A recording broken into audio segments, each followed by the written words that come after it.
दोस्तों नमस्कार। बिहनिया संजय से मैं कौशल तिवारी। हर सत्ता की अपनी प्राथमिकता होती है। छत्तीसगढ़ में बैठी भूपेश सरकार की भी अपनी प्राथमिकता है। बढ़ती गर्मी की वजह से लोग परेशान हैं, स्कूली बच्चे त्रस्त हैं। इसे लेकर भूपेश सरकार ने तुरंत निर्णय ले लिया कि अब स्कूल 24 अप्रैल से बंद हो जाएंगे, जबकि स्कूल 15 मई तक चलाने का आदेश था। रिकॉर्ड तोड़ गर्मी ने जब अपना आतंक फैलाना शुरू किया तो घर घर से जब आवाज उठने लगी तो भूपेश सत्ता ने संवेदनशीलता दिखाते हुए स्कूल 24 अप्रैल से बंद करने की घोषणा कर दी। लेकिन संवेदनशीलता सब जगह सत्ता की एक जैसी नहीं होती। शायद यही वजह है कि 1 महीने से ऊपर हो गए संविदा बिजली कर्मी अपने आंदोलन से त्रस्त हो चुके हैं और अब वे अन्न छोड़कर धरना पर बैठ रहे हैं। पिछले 2 दिनों से वे अन्न त्याग कर धरने पर बैठे हैं, लेकिन प्रशासन की संवेदनहीनता या प्रशासन की संवेदना नहीं जाग रही है।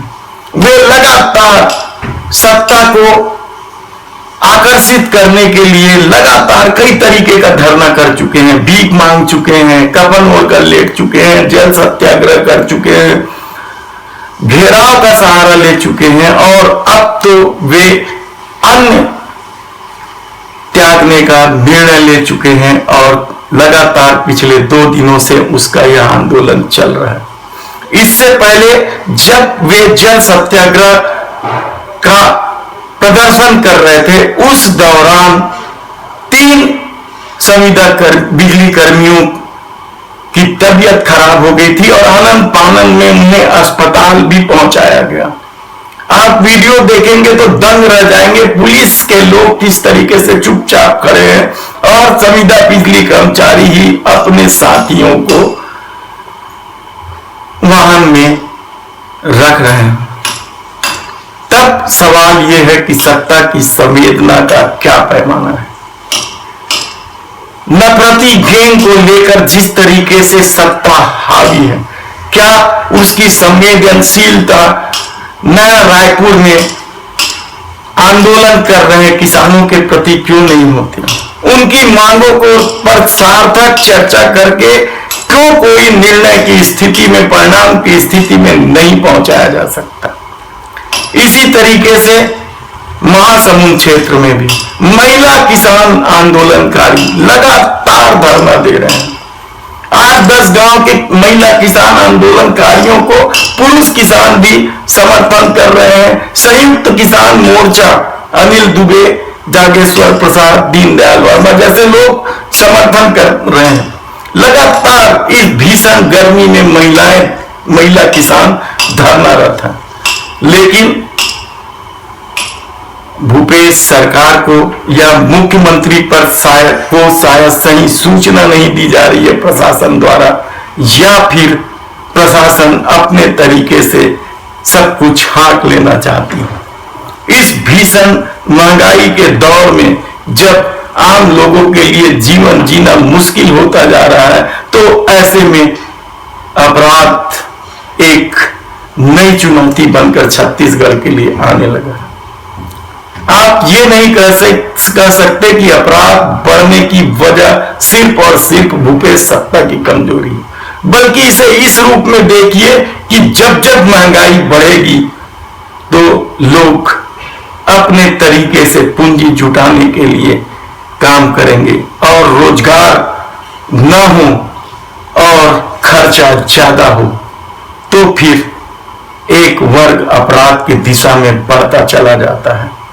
छत्तीसगढ़ में अचानक अपराध कुछ बढ़े हैं। उठाईगिरी, डकैती, चोरी और लूटपाट की घटनाएं बढ़ने लगी हैं।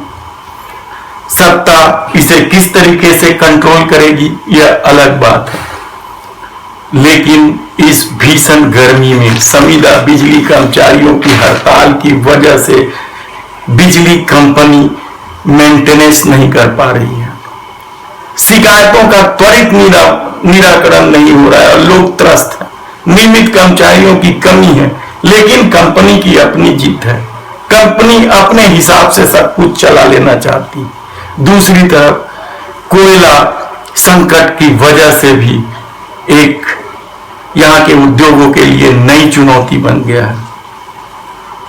तब सवाल यह है कि किस तरीके से राज्य अपने विकास करेंगे। अखबारों का अपना संकट है, कागजों का रेट बढ़ गया है, हर चीज का रेट बढ़ता चला जा रहा है। आम आदमी के लिए जीना मुहाल होता चला जा रहा है। लेकिन सत्ता की रहीसी में आप छत्तीसगढ़ से लेकर दिल्ली तक देख लीजिए, सत्ता की रहीसी में कोई कमी नहीं होगी। उनके प्रचार प्रसार करने के तरीके, पार्टी को खड़ा करने के तरीके में लगने वाले पैसों में कभी कोई कमी नहीं होगी।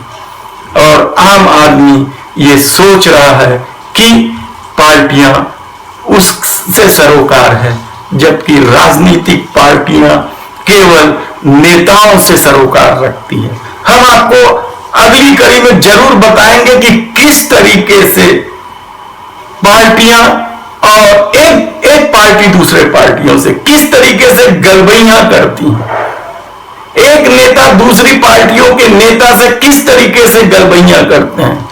सुबह कुछ बयान देते हैं और शाम को उनकी पार्टियों में किस तरीके से गलबैयां करके नाचते भी हैं, गाते भी हैं और मजे भी करते हैं। यह हम आपको आने वाले अपने एपिसोड में बताएंगे। आज बस इतना ही। धन्यवाद।